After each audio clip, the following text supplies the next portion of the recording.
Roberto Crudeli è tecnico del Forte dei Marmi, e allora una partita combattuta, è finita 3-1, ha vinto il Lodi come da pronostico, c'è qualcosa da recriminare però da parte vostra? Ma credo che ci sia molto da recriminare, Eh, nel senso che l'episodio che ha cambiato la partita è stato quello dell'espulsione.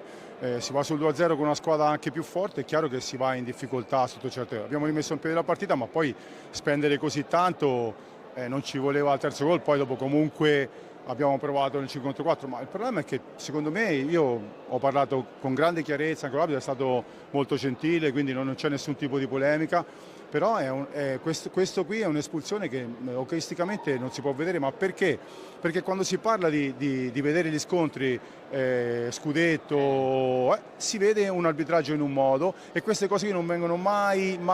fischiate o espulse. Male che vada, uno va, gli dice qualcosa, viene via come stava facendo. Quindi ci sono delle situazioni che secondo me che vanno valutate bene, non si può fare così, perché a me un punto mi può cambiare rimanere in Serie A o non rimanere in Serie A, mi può chiamare andare nel play-in o andare nel play-out, cioè non c'è solamente le finali scudetto, le semifinali scudetto, la finale Coppa Italia, c'è anche la partita che anche se la danno scontata e nessuno mai va a vedere, questa qui è stata una partita che è data per scontata, però poi scontata non lo era, perché abbiamo dimostrato che scontata non lo era e quindi è questo che dà fastidio, non tanto il resto, poi che Loda vinca, perfetto, ma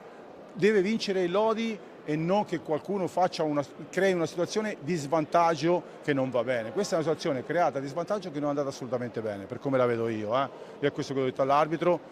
io me la riguarderò come gli ho detto, lui ha detto che se la riguarderà in tutta onestà e in tutta cordialità. Quindi spero che anche le cose cambino in quel senso. ecco, senti, lì dietro c'è comunque una nostra serrata, nelle ultime giornate può succedere ancora di tutto, come la vedi tu? Sì, chiaro che noi avevamo il nostro futuro in mano prima di andare a Novara abbiamo fatto una partita non buonissima, detto questo abbiamo rischiato comunque di poter portare a casa il pareggio e rimanere sopra, però adesso è chiaro che il Giovinazzo ci passerà avanti col Castiglione, credo che, non ho guardato ancora, ma credo che il Giovinazzo in casa col Castiglione vincerà.